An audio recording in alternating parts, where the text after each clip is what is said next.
सुनने वालों को सिराज ज़ैदी का बहुत बहुत प्यार भरा आदाब, namaskar and good afternoon. You're very welcome to the program.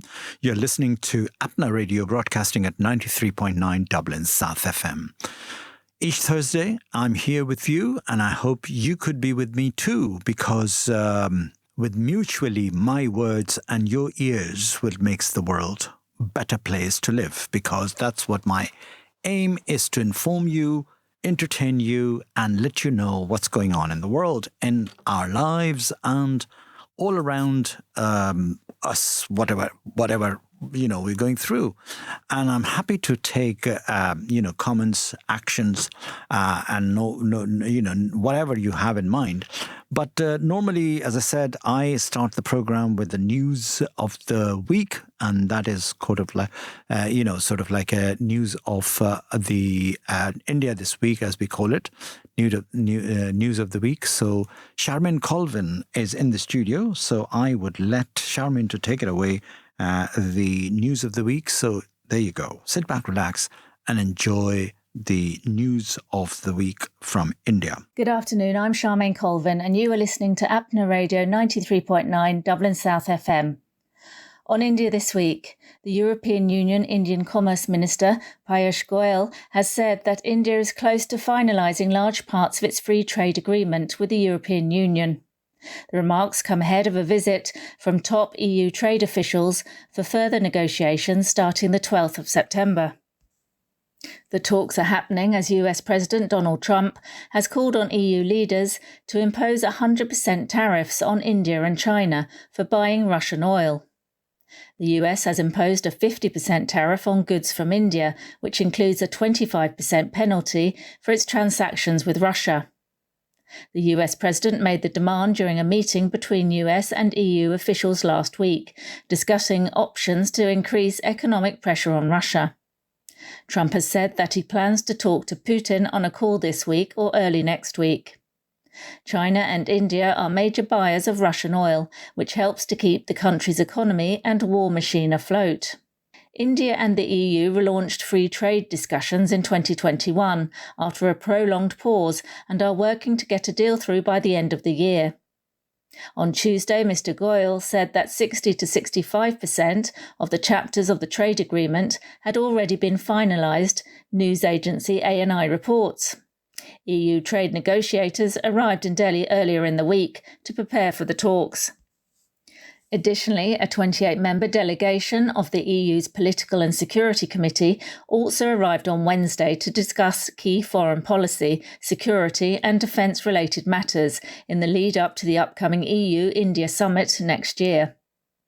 Earlier this week, the naval forces of India and EU conducted their first coordinated exercise in the Indian Ocean to strengthen maritime security. Besides FTA negotiations, officials from the PSC are expected to discuss India's role in mediating in the Russia-Ukraine war, local media reported. Despite their differences, India and EU are expected to press ahead with trade negotiations. Some 6,000 EU companies operate in India, and the bloc is India's largest trading partner in goods, with bilateral trade reaching $135 billion in 2022 to 23, and nearly doubling in the last decade. Last year, India also signed a $100 billion free trade agreement with the European Free Trade Association, a group of 4 European countries that are not members of the European Union, after almost 16 years of negotiations. The Indian-UK FTA has come into effect this July. US President Donald Trump said on Tuesday his administration is continuing negotiations to address trade barriers with India, and that he would talk to Prime Minister Narendra Modi in a sign of a reset after weeks of diplomatic friction. Trump, in a marked shift of tone, said he looked forward to speaking to Modi in the upcoming weeks and expressed optimism that they could finalise a trade deal. I feel certain that there will be no difficulty in coming to a successful conclusion for both of our great countries, he said in a post on social media. Modi reciprocated the optimism in a social media post on Wednesday, saying Washington and New Delhi are close friends and natural partners. He said teams from both countries are working to conclude the trade discussions at the earliest. The latest comments from both leaders drove India's shares up over 0.5%. Trump has promised for months that the two sides were close to clinching a trade deal, only to double new tariffs on Indian imports to 50%, sparking questions about the future of the US-India relationship, which has strengthened in recent years, including during Trump's first term. The discord with the US has coincided with India warming up to China. Late last month, Modi made his first visit to China in 7 years for a summit hosted by Chinese President Xi Jinping and was seen holding hands with Russian President Vladimir Putin. Indian and US trade officials are likely to plan visits to restart in-person trade talks in September. A planned visit by US trade negotiators to New Delhi from August the 25th to the 29th was cancelled after trade talks hit major roadblocks. India has elected CP Radhakrishnan, a nominee of the ruling BJP-led alliance, as the country's next vice president, weeks after the previous person to hold the post resigned abruptly. Radhakrishnan won 452 valid votes in the 781-member electoral college, made up of members of the upper and lower houses of parliament, to defeat opposition-backed Sudarshan Reddy, a former Supreme Court judge. A veteran BJP politician, Radhakrishnan is the current governor of Maharashtra state, is also served on various parliamentary committees. PM Narendra Modi congratulated him, saying he would make an outstanding vice president who will strengthen constitutional values. The elections are significant as they were held after Jagdeep Dhankar resigned from the post in July, citing health reasons. Dhankar took office in August 2022 and his term was set to run until 27. His abrupt resignation sparked speculation amongst opposition leaders about a possible rift between him and top BJP leaders in the government. Scientists say the climate change crisis is changing the behaviour of the monsoon. Half of India is reeling under floods this year after extraordinary downpours, with Punjab facing its worst deluge since 1988. Some parts of Punjab, Haryana and Rajasthan saw rains more than 1,000% above normal in just 24 hours, the Indian Meteorology Department says. Between the 28th of August and the 3rd of September, rainfall in northwest India was 180% above average, and in the south it was 73%. More heavy rain is forecast across large parts of the country this week. The rains have caused landslides and floods in several parts of the country, inundating villages and towns and killing hundreds. Scientists say one of the main changes is that there is a much higher amount of moisture in the air now from both the Indian Ocean and the Arabian Sea due to warmer climate. Also, in the past, monsoon rains were steady and spread evenly over the 4 months, June, July, August and September. But meteorologists say they have observed the rains now often fall in huge volumes within a small area in a short span of time after a prolonged dry spell. Experts say this is increasingly happening in the mountainous regions where massive moisture-laden clouds hit the hills, pouring huge amounts of rain very quickly in a small area, a phenomenon that is known as cloudburst. Despite warning of an above normal monsoon rainfall this year, river embankments and age-old drains in many places remain unrepaired, while plastic waste clogs waterways meant to reduce urban floods. Experts say these issues must be addressed timely to minimise the impacts and losses caused by rains and floods. India is working to obtain rare earth samples from Myanmar with the assistance of a powerful rebel group, according to 4 people familiar with the matter, as it seeks alternative supplies of a strategic resource tightly controlled by China. India's Ministry of Mines asked state-owned and private firms to explore collecting and transporting samples from mines in northeastern Myanmar that are under the control of the 𝐀𝐩𝐧𝐚 Independence Army, 3 of the people said. State-owned miner IREL and private firm Midwest Advanced Materials, which received government funding last year for the commercial manufacturing of rare earth magnets, were among those involved in the discussions, the sources said. New Delhi hopes to test the samples in domestic labs to ensure they contain sufficient levels of heavy rare earths that can be processed into magnets used in electronic vehicles and other advanced equipment, according to the people. And finally, a new Bollywood film has reignited an age-old conversation around how India's largest and most influential film industry represents characters from non-Hindi-speaking states. Param Sundari, a rom-com starring Siddharth Malhotra and Janhvi Kapoor, is a love story between a woman from the southern state of Kerala and a man from Delhi in northern India. Param and Sundari first butt heads and then fall in love, successfully overcoming the cultural differences between them. This idea isn't new. Bollywood has long explored north-south cultural clashes through rom-coms, and in a multilingual country, well-executed cross-cultural romances can be a hit. But in this case, critics and social media users from Kerala and beyond have called out the film for its caricatured depiction of the state, particularly Sundari.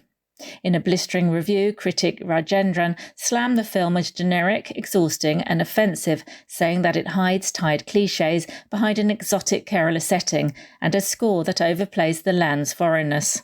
Films often face and survive casting criticisms. Chennai Express 2013 was panned by critics but soared at the box office.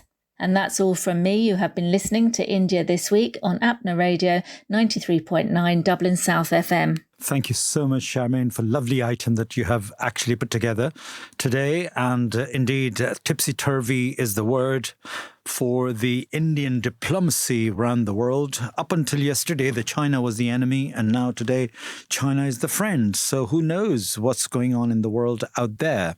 Now, I am going to do the post-mortem of my 16th Indian Film Festival of Ireland that I do every year after the festival is over, and festival is truly over, and a final curtain has been fallen last Sunday when we actually recorded the final closing film, and which was Moho, and before that there were two short films, Cyber Shots and Insusceptible.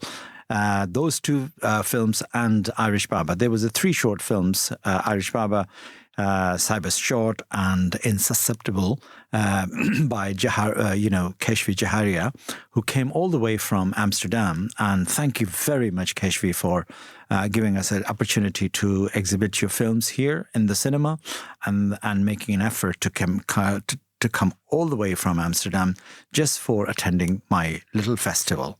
So much appreciated your presence, much appreciated the presence of Javed Jaffrey, who came all the way from India, and indeed the people who have actually been coming as volunteers from all over the world.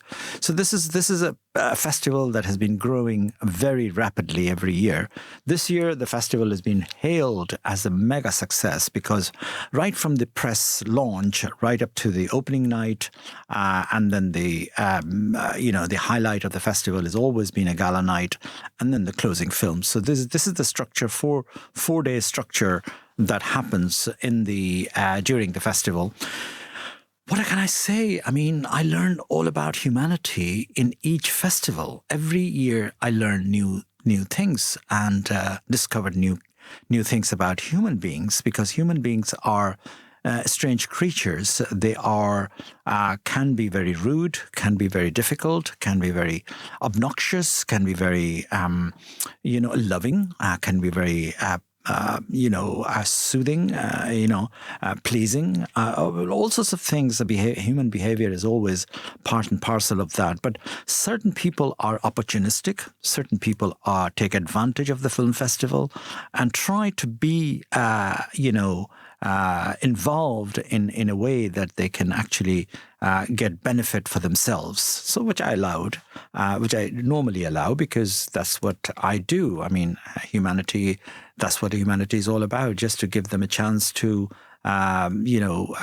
prosper and to become successful through the festival if they can, and enjoy the festival if they can. Food is very much part and parcel of the festival. So we had a little food at the press launch, but then we have opening night, a massive fresh fruit cake. Yes, fresh ice cream cake. Not the ice cream, fresh cream cake. And of course, the samosas, pakora, aloo tikki, dahi bhalle, dahi bade, all those sort of things that I do at the opening of the festival. And then at the gala night, what can I say? It was one of the sumptuous food, and it was nearly house full. It was sold out. The place was absolutely packed. I didn't cater for the massive audience, but I catered for almost over 100 people, and it was sold out. People have taken advantage of the rubbing shoulders with this film stars like 𝐀𝐩𝐧𝐚 from Amsterdam, and also the Javed Jaffrey and all that. So this was a fantastic evening, gala night, and of course the closing night. The opening film 𝐿 has been received very well.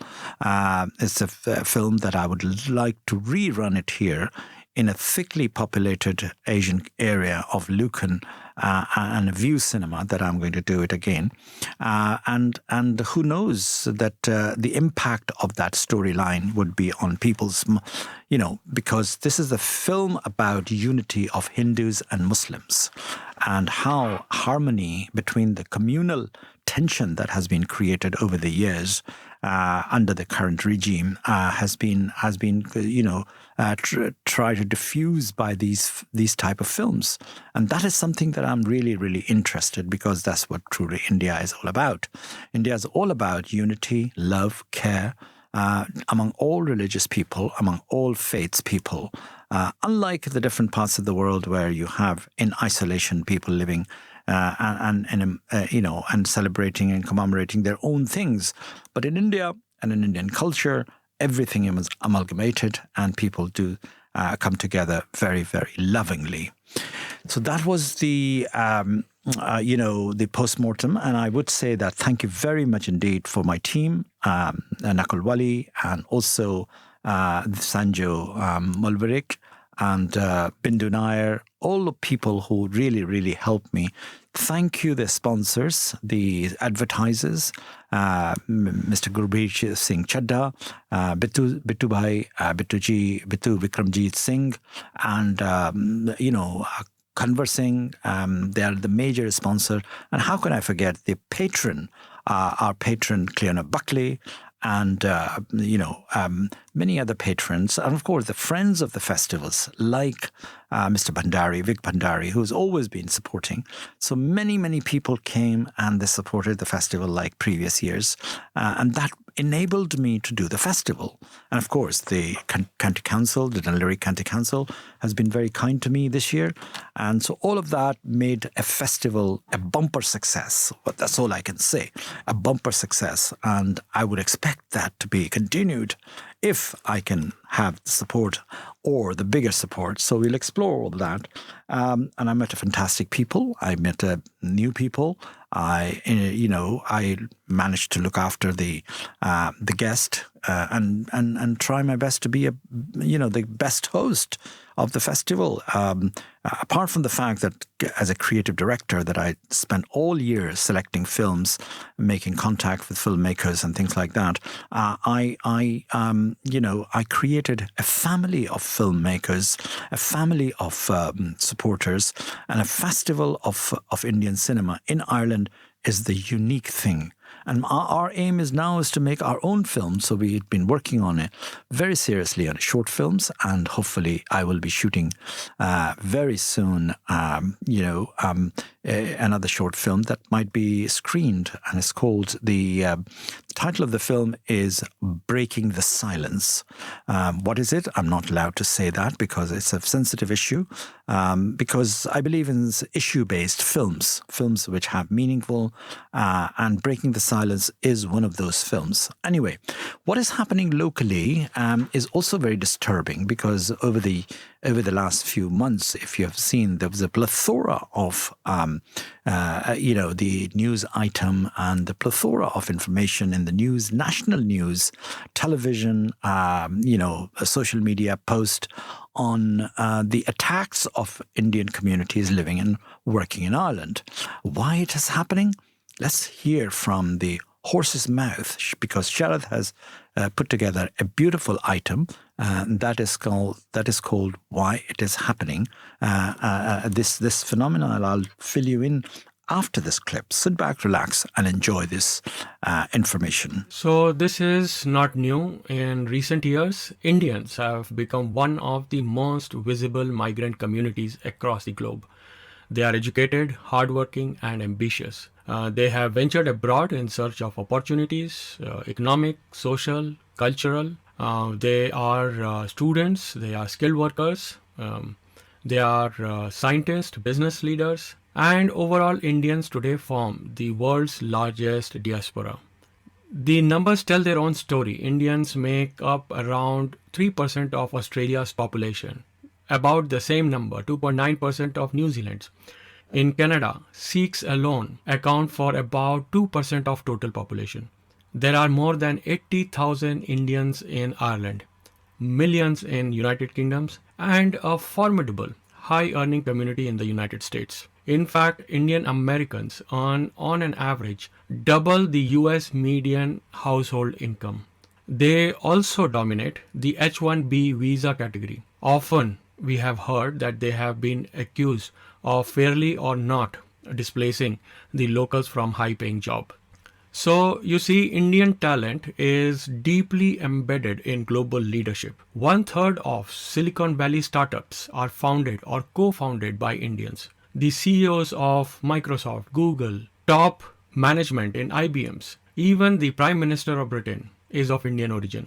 From corporate boardrooms to government benches, Indians are present at the very top across the globe. But we should understand, visibility is a double-edged sword. A large diaspora means greater presence in schools, workplaces, hospitals, airports, and politics. Back home, India also houses nearly 1,600 to 2,000 Global Capability Center (GCCs). We spoke few weeks ago about it. These are the back offices of global companies. And any time a customer from across the globe calls to their help desk, to a company's help desk, it makes Indians the voice at the other end of the customer service. So this omnipresence has generated admirations, but also resentment. So the presence has increased with time. Today, over 34 million Indians live abroad. Half of them are NRI and half of them are PIOs, people of Indian origins or person of Indian origin. Nearly 50% of this community is concentrated in just 10 countries, and those are important countries in the world like the US, UAE, Malaysia, UK, so on. Every year, or let's say last 4 years, more than 30 lakh Indian students have migrated abroad. More than 30 lakh Indian students have migrated abroad for higher studies. So moving out of India is just not limited to the workers or the top management. According to Henley and Partners Wealth Migration Report, the latest of 2025, 2 years ago, 2023, more than 5,000 Indian millionaires have migrated abroad. This year, 2025, it is projected to be more than 3,500 millionaires. So Indians are everywhere, doing micro jobs, macro management, in the government, in science, everywhere Indians are there. So certainly this gives rise to politics of resentment. Whenever migrant communities flourish, they become easy target in the times of economics and social strain. Rising housing costs in Canada, healthcare pressure in UK, and job competition in US are frequently but unfairly blamed on immigrants, particularly Indians because of their sheer numbers. And to leverage that, politicians across the spectrum have weaponized this anxiety, starting from Donald Trump in US, Nigel Farage in UK, Giorgia Meloni in Italy, Geert Wilders in Netherlands, Marine Le Pen in France, and they all have exploited fears of immigration to fuel nationalist sentiments. And this nationalist sentiment is what is changing the political, the social, and the peaceful fabric landscape across many countries. Far-right movements are surging across West, and Indians, despite their success, have become collateral damage. But then, what you sow is what you reap. Karma is coming back. Even in India, politics increasingly mirror this populism, nationalist, anti-migrant, anti-community rhetoric. So, abroad, Indians face it as outsiders. At home, minority face it as insiders. The irony is bitter. That's the bigger picture which is coming out. Today, we have problems with the Bangladeshi infiltration, the Rohingya infiltration. At some point in time in 80s, we had problems with the Sri Lankan Tamils coming to the shores of Tamil Nadu.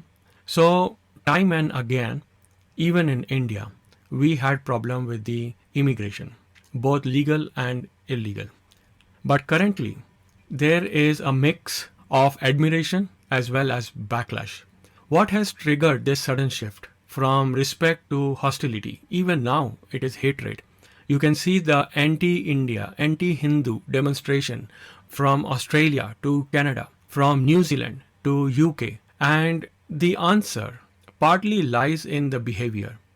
Over the last decade, many Indians abroad have become more visible, louder, and sometimes careless about how they are perceived.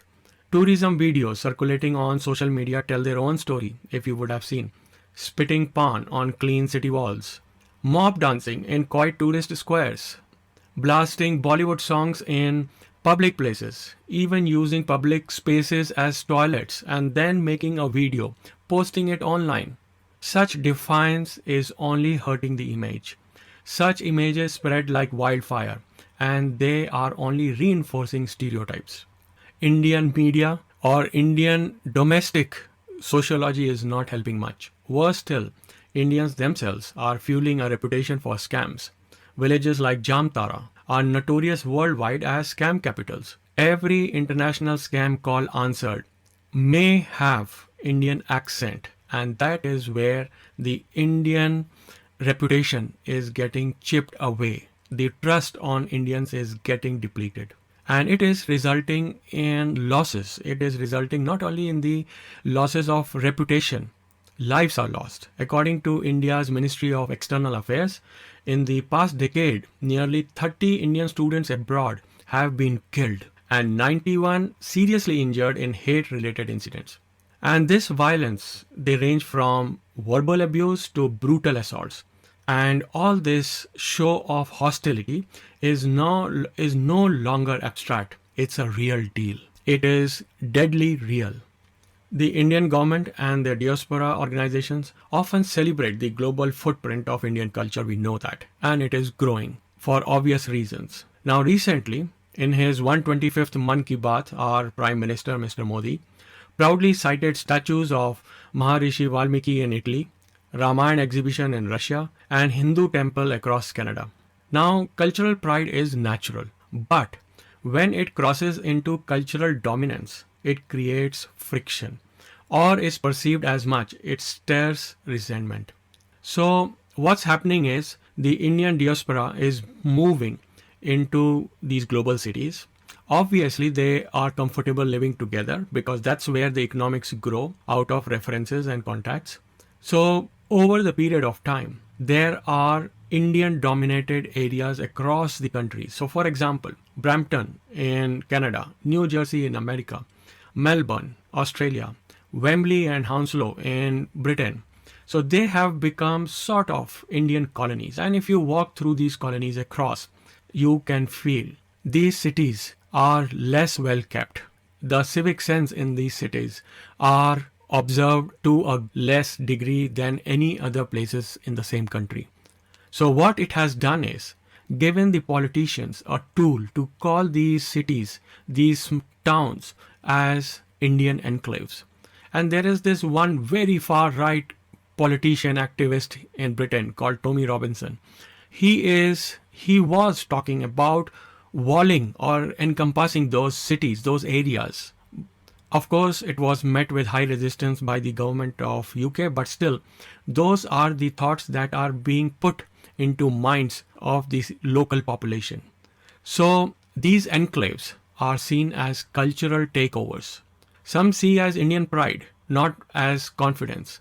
But if you wrap it up with arrogance and limit it to not integration, then it gives rise to separatism. This fuels the narrative that Indians are taking over. They are taking over jobs, they are taking over business, they are taking over the culture of the town, they are taking over the culture and the traditions of the city. And if you go back a little bit into the history of 1920s Germany, this dangerously echoes that time where the Jews were painted as a common enemy who are going to take over the business of Germany.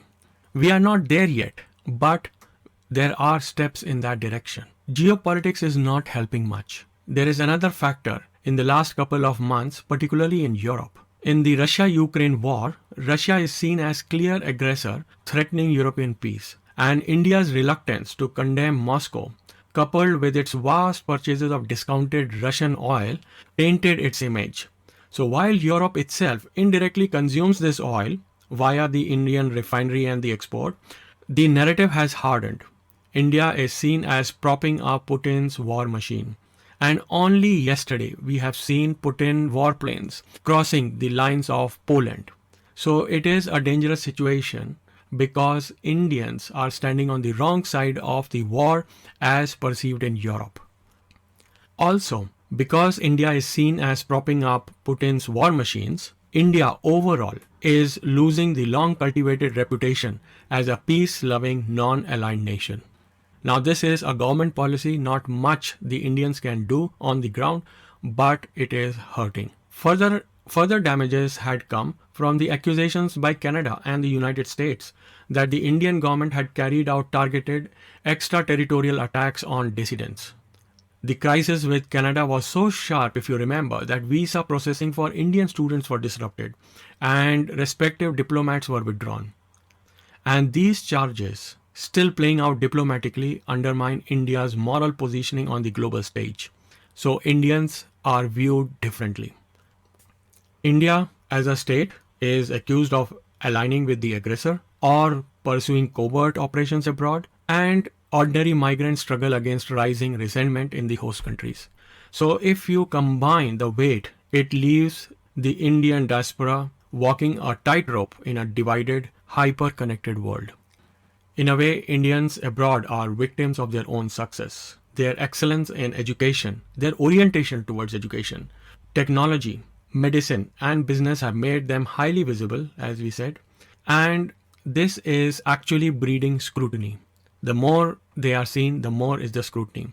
And then they get amplified in the age of Instagram, TikTok, Facebook, and YouTube.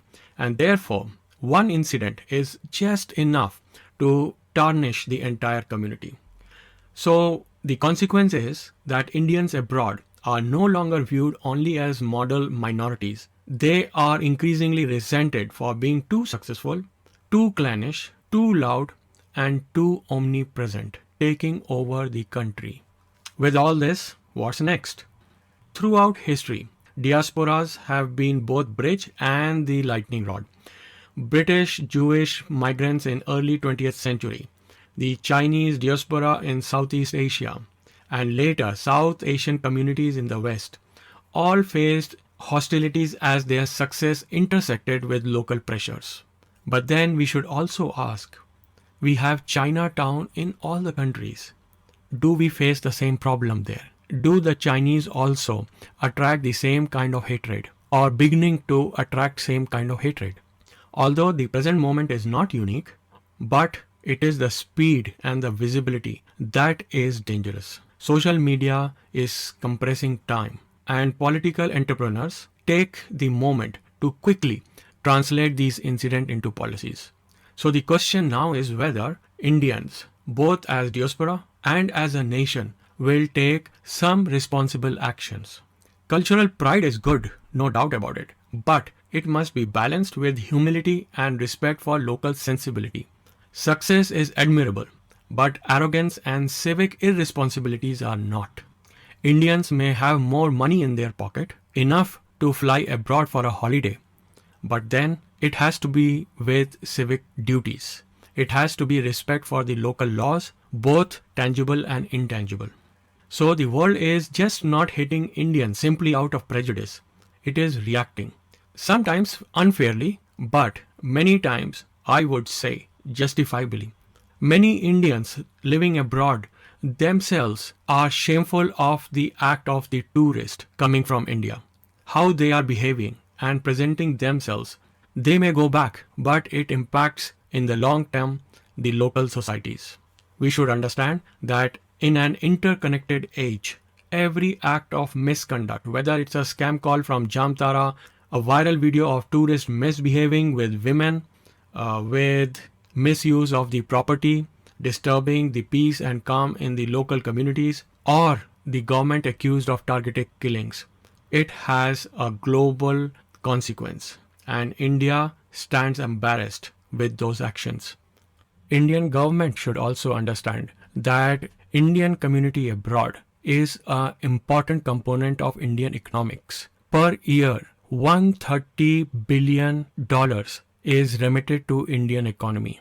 Now, any action, any policy which the Indian government takes at New Delhi, it has a direct ramification on the global Indian community. So they should be mindful.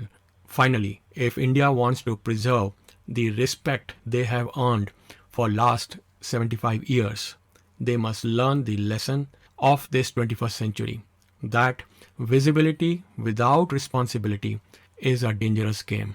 We have a long way to go where Indians integrate with the local country like the sugar in the milk. With those thoughts and emotions, I leave you until next week. Stay safe, stay informed, and dutifully ask questions. Bye for now. Dublin South FM. You wouldn't buy a car without knowing its history. So why would you buy a story without knowing who's telling it? Come here and I tell you.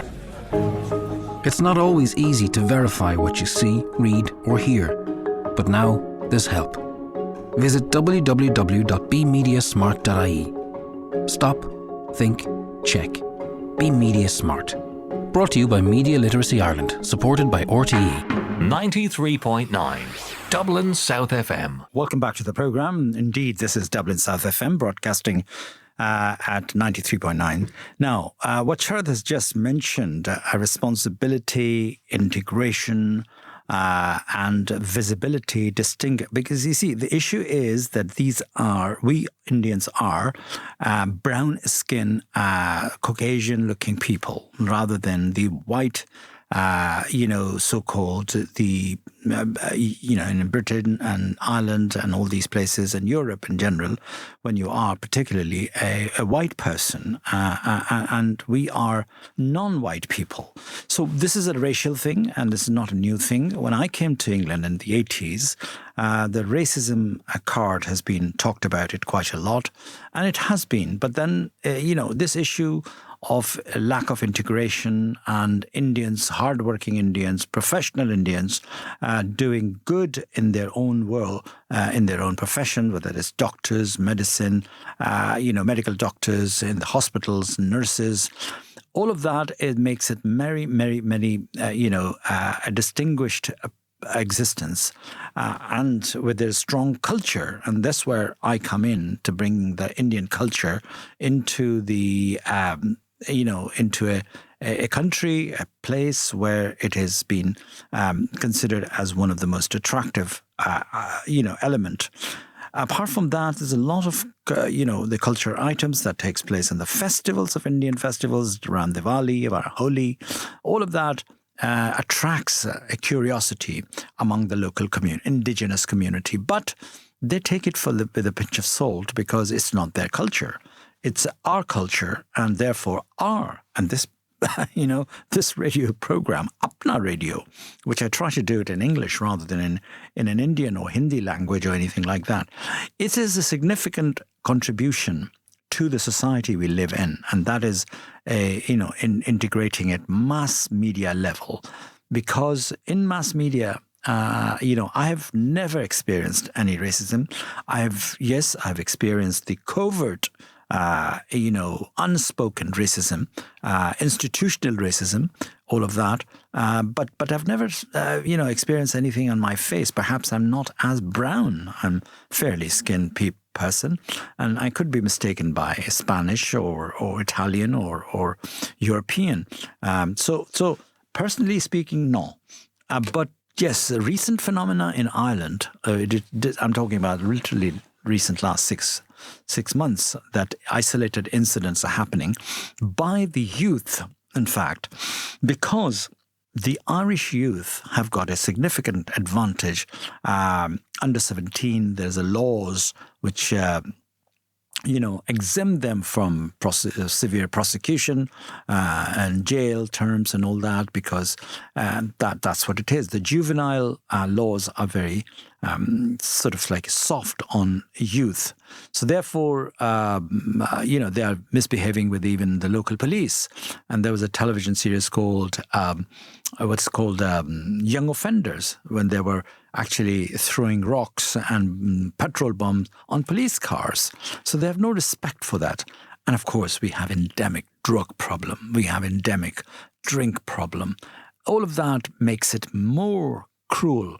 And now, because they are watching youth and young students walking around the streets, speaking loud on the speakerphone and backpack and jamming the buses and public transportation, that is really aggravating the anger among the youth people. That who are these people? Why are they invading here? Why they're coming here? And that is a big question, that why Indians are coming into the different countries. When the British were there, you kicked their backside and killed them, and violently you threw them out, and there was a revolution that no colonial English person should exist in India. So now, if India has not succeeded economically in a big way, it has progressed, so to speak, it has developed, but it's not as advanced as the European nation, like social welfare, like universal, help, employment terms and conditions, basic minimum wages, all of that exists in Europe and perhaps in Australia and all those places. India has failed to do so. India is still unemployed, is still hungry, is still starving, still people don't have housing crisis, and the corruption of the country is so high that people have lost conscience. People take advantage of each other's, people abuse each other's, and within the family, outside the family, all of that is happening in the Indian culture, which is appalling, which is literally appalling. Why it is? Because perhaps they do not have intellectual education. I am sucker for intellectual education, not the education. Okay, academically you could be achieve your whatever you are, engineer, doctor, whatever, scientist, and all that.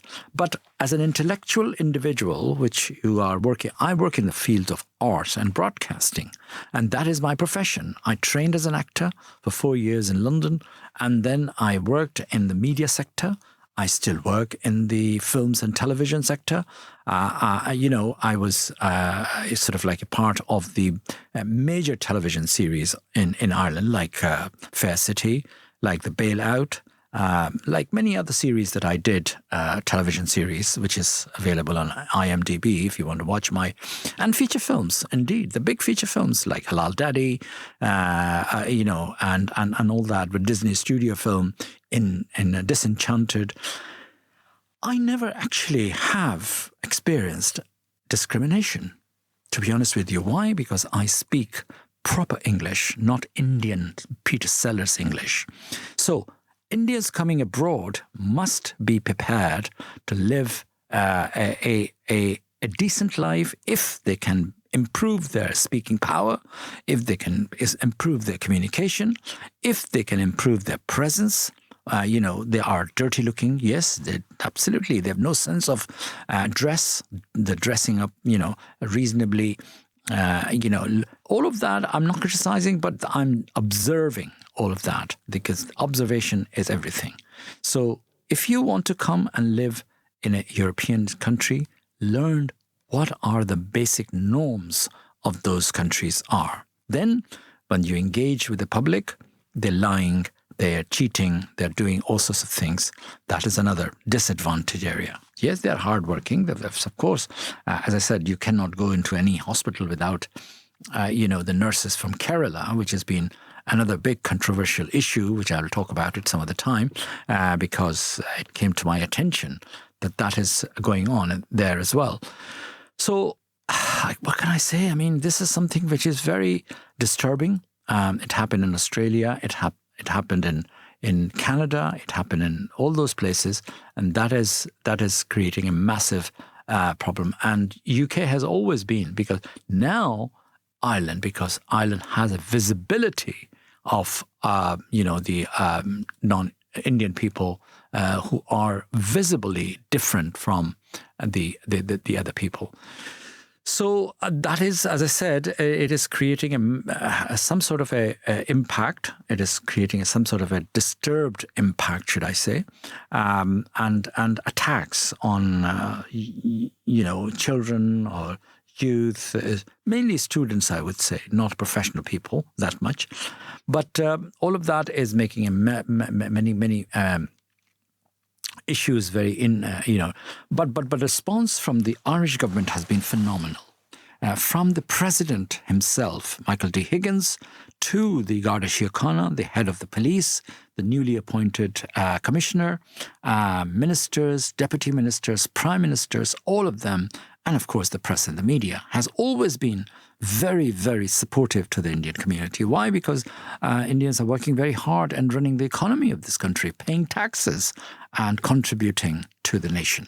So because of that, the system is supporting, the immigration, the Minister of Immigration, Jim O'Callaghan, who is a friend of mine, and I've spoken to Jim about many issues.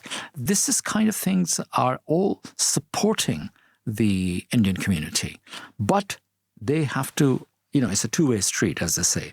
If you want a pleasant existence, you have to learn to behave pleasantly as well where you're living, and try to be just cautious of the fact that be sensitive towards the indigenous community. Don't be too loud on their faces, social spaces like buses, luas, local trains, and all that. And just be civilized, and learn what is the norm of the nation. Anyway, I'll shut up and I will play the songs, because that's what it is. I entertain and inform. So sit back, relax, and enjoy this particular song.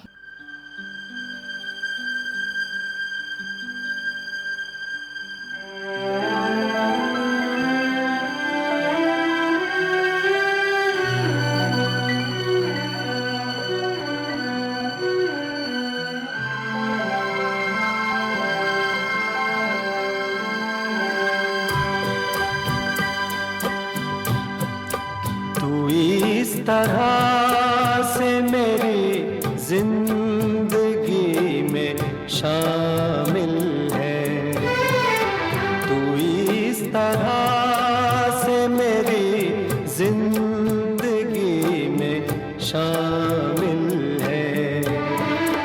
जहाँ भी जाऊँ ये लगता है तेरी महफिल है, तरह से मेरी जिंदगी में शामिल है।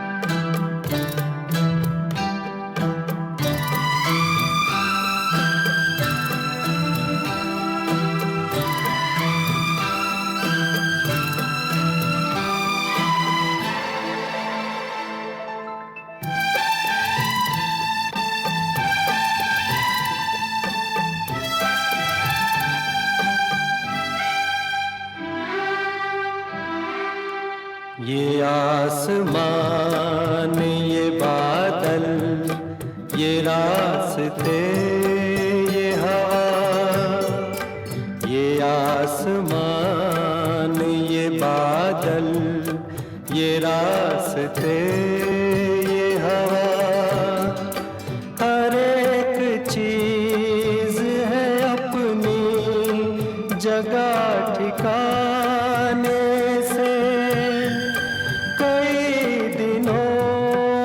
शिकायत नहीं ज़माने से, ये जिंदगी है सफ़र, तू सफ़र की मंजिल है। जहाँ भी जाऊँ ये लगता है तेरी महफिल है। तू इस तरह से मेरी जिंदगी में शामिल है।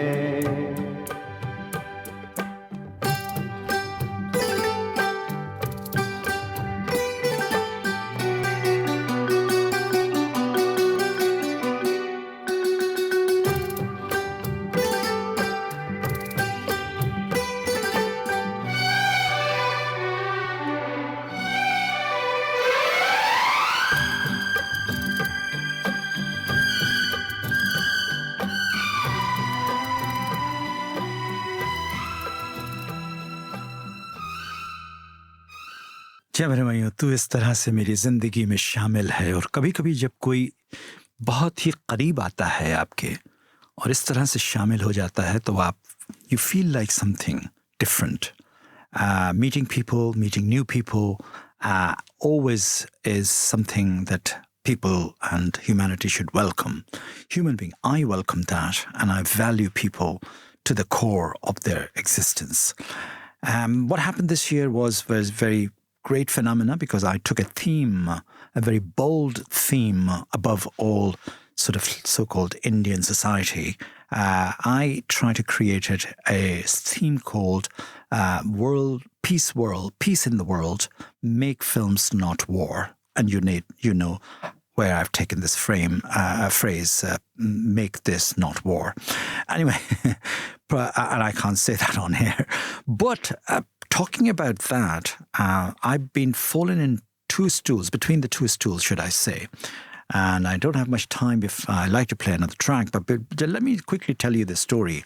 I invited the Ukrainian ambassador to the festival, and I met the Ukrainian embassy I visited, and I asked them that would she be able to. The ambassador is a lady ambassador, Larissa. So I said, look, I mean, would you come and talk about peace because you are in the thick and through of war with Russia and all that, it costing Europe 350 billion in the next 5 years, and would it not be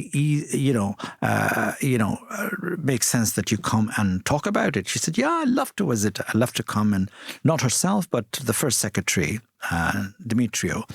Now, first secretary and myself had agreed everything, but and then I managed to get an opening film at the gala night, not in the film festival, in the main body of the festival, but at the gala dinner. I managed to get a film called The Last Dance in Mariupol, a beautiful film about the war in Ukraine. I played that, but the week before, 2 weeks before, international news spread that India is buying Russian oil. And what new? I mean, it's not a news. India has been buying Russian oil for centuries and since time immemorial, as far as I know. Ever since India become independent in the 1947, they established a relationship with Russia for buying oil, buying weapons, and all that, as opposed to the U.S. Now, and the Indian embassy, who has always been very kind to me, who's always been very supportive to the festival, who has always supported the festival over the years, have actually, because of the protocol, so-called international protocol by the Ministry of External Affairs, have said that, not openly said that, they said that, oh, you are involving other embassies, so we are not participating. Vis-a-vis, we also have a good relationship with Russia. Of course, we have a good relationship with Russia. But the point was that we are talking about peace, and nobody should be, taking a step back by not talking about peace, rather than encouraging. People sometimes have taken that as a negative thing. But anyway, I don't mind. Whatever happened, it happened. The festival was a grand success. But what I'm saying is that even after creating this wonderful angle to the festival, neither the Ukrainian embassy came. I haven't approached the Russian embassy. I should have approached actually the Russian embassy. On the contrary, the Ukrainian did not turn up. So is our ambassador and our First Secretary, whom I invited many times because of their protocol requirements, which is totally acceptable, totally understandable. I really like to thank our embassy for support and the goodwill gestures that they have always extended to the festival. So many thanks for that. Anyway, time is running out, and I will play another track before I say goodbye to you.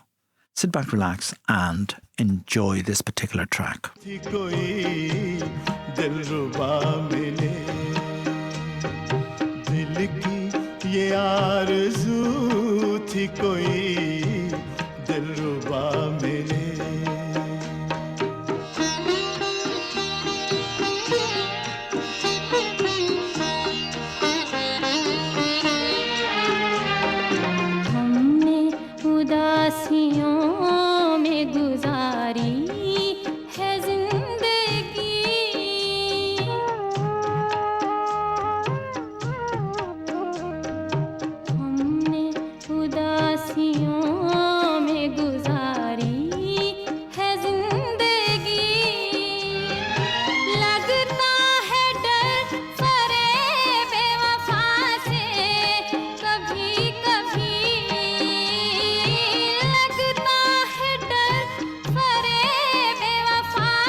कल तुम जुदा हुए थे जहां साथ छोड़कर,